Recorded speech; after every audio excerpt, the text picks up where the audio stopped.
isunya juga aduh nyebelin banget Mas Jaya. Selamat pagi Mas Jaya. Halo, Halo Iya. Mas Jaya. Selamat pagi halo Mas Mas, Jaya. halo Mas Davi, Bang Jeffrey. Iya Mas Davi ya nggak apa-apa saya udah biasa Mas. Emang agak kayak laki nama saya ya. Oh Apa-apa. yes, yes. Heeh. Gue agak beruntung dia manggil lu Mas Davi tapi dia gak manggil gue Mbak Jeffrey. Oh yes. Oh iya, bener juga.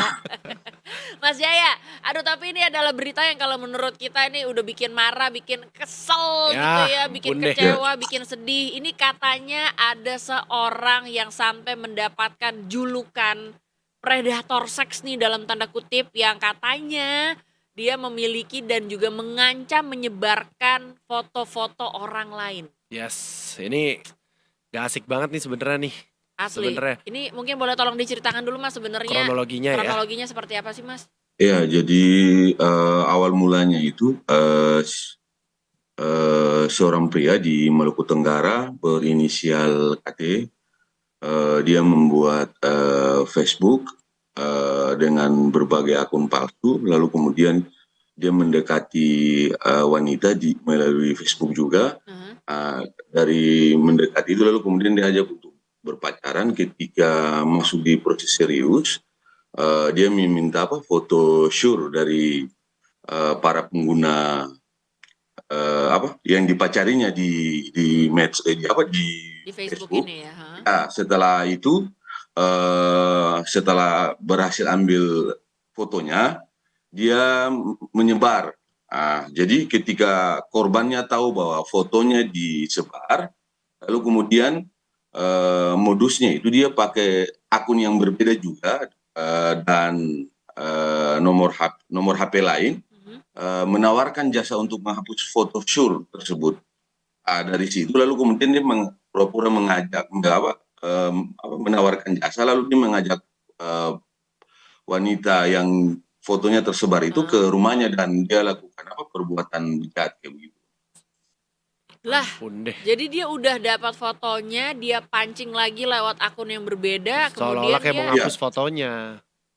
Ya, seolah-olah jadi pakai modus itu. Jadi dia ketika berkenalan dengan wanita dengan foto dengan akun lain, jadi menjalin hubungan berpacaran, dia berhasil perempuan percaya dengan dia punya bujuk rayu, lalu kemudian mengirim foto bokil.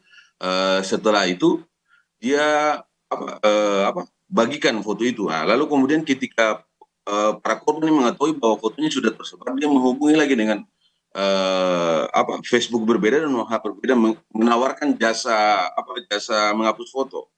Wah, bener-bener sih ini orang. Ini bener-bener keterlaluan sih. Ini kita dengar kabarnya katanya korbannya sudah banyak sekali gitu ya, bahkan sampai ada 65 korban dan 8 diantaranya ini katanya juga sudah udah disetubuhi ya. Iya betul. Dari proses penyidikan dilakukan oleh kasus ini awalnya itu terungkap dari salah satu laporan yang disampaikan oleh korban. Itu awalnya Polres Maluku Tenggara menerima laporan tanggal 3 September. Ada dari rentetan tanggal 3 September sampai tanggal 15 September itu akhirnya polisi berhasil menangkap KT itu, pria 24 tahun. Oh, 24 tahun? Iya. Wah, tapi penasaran nih, sebenarnya kan korbannya kan berasal dari wilayah Maluku Tenggara semua kah? Atau ada yang berasal dari luar daerah mas sebenarnya nih? Kalau untuk korban-korbannya sendiri? Iya, kalau yang dari, kan totalnya itu yang jadi korban yang berhasil diambil foto bukil itu ada 65 orang. Yang 8 orang diantaranya itu di Maluku Tenggara. Oh. Ya ampun, ini sekarang kalau korban-korbannya sendiri apakah ada yang sudah diketahui mas? Maksudnya kondisi psikologisnya seperti apa? Apakah mungkin sudah ada pendampingan atau lain sebagainya? Nah itu yang belum ditahu pasti karena sampai polisi masih melakukan proses pengembangan juga, tapi total korbannya itu kayak begitu kalau dari sisi psikologi belum diketahui pasti karena memang proses penegakan hukumnya sekarang yang lagi diutamakan gitu, Mbak. Selain hukum, apakah juga mungkin ada pendekatan secara psikologis yang dilakukan gitu ya kepada si pelaku, Mas? Nah itu yang belum tahu pasti, tapi memang kan di PDOTK itu ada juga pendamping dari psikologi kan yang untuk korban itu. Oke, berarti tapi kalau dari pas proses penangkapan nih Mas, sebenarnya kan pasti ada barang bukti ya yang diamankan nih. Barang bukti yang diamankan tersebut, yang berhasil diamankan oleh polisi ini terkait akun palsu dan ancaman penyebaran foto bugil ini ada apa aja sebenarnya Mas? Barang Iya, buktinya. sudah pastinya foto, screenshot foto bugil ketika dia bagikan ke Facebook, lalu kemudian foto-foto bugil yang tersimpan di HP-nya itu. Jadi dia melakukan aktivitasnya itu semua di rumahnya.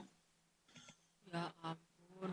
Ini profilnya dia sehari-harinya mungkin berprofesi sebagai apa, dia tinggalnya sama orang tuanya, tinggal sendiri atau seperti apa sih sebenarnya profil dari pelaku ini, Mas? Iya sih, kalau profil akunya itu karena polisi masih menutupi juga rapat-rapat sih, karena memang agak resistensi juga bagi si tersangka ini, karena jumlah korban yang begitu banyak kan, kayak gitu, apalagi wilayah di sana kan cukup agak keras begitu. Jadi memang untuk profil korban itu agak ditutup sih. Tapi ada korban lain gak sih Mas sebenarnya yang melapor? Maksudnya ini kan setelah ketangkap Biasanya satu pelakunya, berani. akhirnya satu berani ada yang lapor lagi gak sih? Iya, Ada jadi nggak? ada dari satu korban, lalu kemudian polisi melakukan proses penyelidikan dan akhirnya tuh terungkap korban-korban lainnya kayak begitu. Hampir sekitar 8 orang itu. Bener-bener ya ampun. Bener-bener nih. Sejauh ini udah ada laporannya belum nih Mas? Kira-kira gitu ya pasal-pasal apa aja yang akan Oh iya, dikenakan? ini kan kejahatannya itu kan berbasis AI ya. Dia dijerat dengan pasal berlapis undang-undang IT dengan KUHP. Yang mana akan seperti apa tuh nanti Hukumannya seperti apa nanti yang menanti ke pelaku? Hukumannya itu sekitar 10 tahun, Bang. 10 tahun. Sekitar 10 tahun penjara setelah 65 korban foto dan 8 yang diperkosa ya berarti ya. Ya. Oke, ini masih dalam proses penyelidikan lebih lanjut dan proses hukum yang masih terus berlanjut berarti ya Mas ya? Dia saat ini sudah ditahan di Rumah Tahanan Rutan Polres Maluku Tenggara. Jadi dari 3 September proses penangkapan sudah terjadi saat 15 September itu. Setelah polisi melakukan serangkaian proses penyidikan yang begitu panjang. Tentu harus disidik terus, pastinya ini harus dibereskan. Iya. Harus sampai proses hukumnya harus terus berlanjut sampai ya benar terbukti gitu, maksudnya udah ada bukti-bukti jelas toh juga kan semuanya.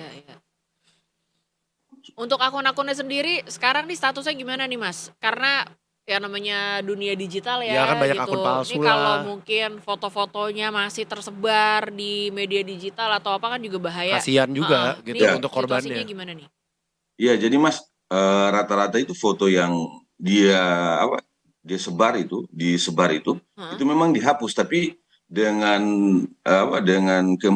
perempuan harus mengikuti kemauannya untuk bisa bertemu di rumahnya lah itu. Jadi modusnya itu menawarkan jasa foto, tapi dengan akun yang lain. Jadi memang itu semuanya terhapus. Tapi dengan perempuannya harus menuruti kemauannya untuk berhubungan layaknya suami istri.